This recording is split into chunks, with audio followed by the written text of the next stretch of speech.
નમસ્કાર, આપ જોઈ રહ્યા છો જેકેએસ ન્યૂઝ ગુજરાતી. વાત કરતો અમરેલી શહેરમાં નાના માર્કેટ યાર્ડ પાસે આવેલ અંજલિ સીડ્સ એન્ડ ફર્ટિલાઇઝર નામની દુકાનમાં 2 દિવસ પહેલા ધોળા દિવસે લૂંટની ઘટનામાં 4 ઇસમોની ધરપકડ ગણતરી જ કલાકોમાં કરવામાં આવી હતી. અમરેલી એલસીબી ટીમે પકડી પાડ્યા હતા. સમગ્ર વાત કરવામાં આવે તો 2 દિવસ પહેલા જૂના માર્કેટ યાર્ડ સામે આવેલ અંજલિ સીડ્સ એન્ડ ફર્ટિલાઇઝર નામની દુકાનમાં હતા. તે દરમિયાન અજાણ્યા ઇસમો આવી સિમેન્ટની થેલી લેવાના વાહને વલ્લભભાઈને અંદર લઈ જઈ દુકાનના કાઉન્ટરમાં રાખેલ રોકડ રૂપિયા 98,400 ની ચીલ ઝડપ કરી તે વલ્લભભાઈને ધક્કો મારી પછાડી દઈ ઓટો રિક્ષામાં નાસી જઈ ગુનો કરેલ હોય, જે અંગે વલ્લભભાઈએ અજાણ્યા ઇસમો વિરુદ્ધ ફરિયાદ જાહેર કરતા અમરેલી સિટી પોલીસ સ્ટેશનમાં ગુનો નોંધાયો છે. અમરેલી પોલીસ અધિક્ષક હિમકરસિંહ સાહેબ નાઓએ જિલ્લામાં મિલકત સંબંધી વણ શોધાયેલા ગુનાઓ શોધી કાઢવા અને આવા ગુનેગારો પકડી પાડી ચોરી લૂંટમાં ગયેલ પૂરેપૂરો મુદ્દામાલ રિકવર કરી મૂળ માલિકને પરત મળી રહે તે મુજબ અસરકારક કામગીરી કરવા અમરેલી એલસીબી ટીમને માર્ગદર્શન આપેલ છે.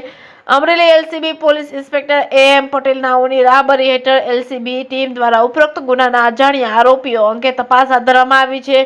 અમરેલી નેત્રમ પ્રોજેક્ટ અંતર્ગત કમાન્ડ કંટ્રોલ સેન્ટરની મદદથી અમરેલી શહેરના એન્ટ્રી અને એક્ઝિટ પોઈન્ટ પરના સીસીટીવી ફૂટેજો ચેક કરવામાં આવ્યા હતા. સીસીટીવી ફૂટેજના અભ્યાસ દરમિયાન ગુનામાં ઉપયોગમાં થયેલ ઓટો રિક્ષા નંબરો મેળવી તપાસ દરમિયાન 4 ઇસમોને ઉપરોક્ત ગુનામાં ઉપયોગ કરેલ ઓટો રિક્ષા સાથે ચીલ ઝડપમાં ગયેલ રોકડ સાથે પકડી પાડી પકડાયેલા આરોપી રાજેન્દ્ર રૂપસિંહ ધાધલ તેમજ ઉંમર વર્ષ 32 તેમજ ધનસિંહ રામસિંહ સોલંકી ઉંમર વર્ષ 19 તેમજ સની ભીમસિંહ પરમાર ઉંમર વર્ષ 22 ધનસિંહ છોટુભાઈ ડાભી ઉંમર વર્ષ 20 તથા રોકડ રૂપિયા 98,400 તથા એક CNG auto registration number JJ11TW 3687 કિંમત રૂપિયા 70,000 તથા એક એન્ડ્રોઇડ મોબાઈલ ફોન કિંમત રૂપિયા 5,000 મળી કુલ કિંમત રૂપિયા 1,73,400 નો મુદ્દામાલ કબજે કર્યો હતો અને મુદ્દામાલ આગળની કાર્યવાહી થવા માટે અમરેલી સિટી પોલીસ સ્ટેશનમાં સોંપી આપેલ છે.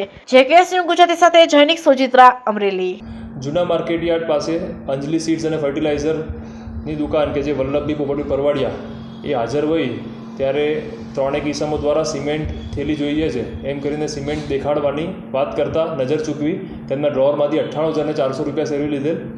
ત્યારબાદ ફરિયાદીને ધ્યાને આવી જતાં વલ્લભભાઈ તેને ખબર પડતા એમને ધક્કો મારીને 3 આરોપી ભાગી ગયા હતા અને એક ચોથો આરોપી રિક્ષા લઈને બહાર ઊભો હતો. તરત રિક્ષામાં બેસીને નાસી છૂટતા અમરેલી શહેર પોલીસ દ્વારા આ બાબતે ગુનો દાખલ કર્યો તથા એસપી સરની સૂચનાથી એલસીબી દ્વારા પણ અલગ અલગ ટીમો બનાવવામાં આવી.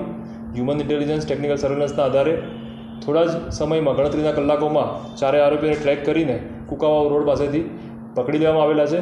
હાલમાં 4 આરોપીને અટક કરવામાં આવેલ છે.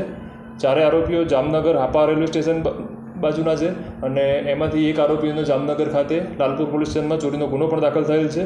હાલમાં તમામ મુદ્દામાલ 98,400 જે રિકવર થયો છે, સાથે જ જે રિક્ષાનો ઉપયોગ કર્યો હતો અને મોબાઈલ એટલે કે કુલ 1,73,400નો મુદ્દામાલ રિકવર કરવામાં આવેલ છે.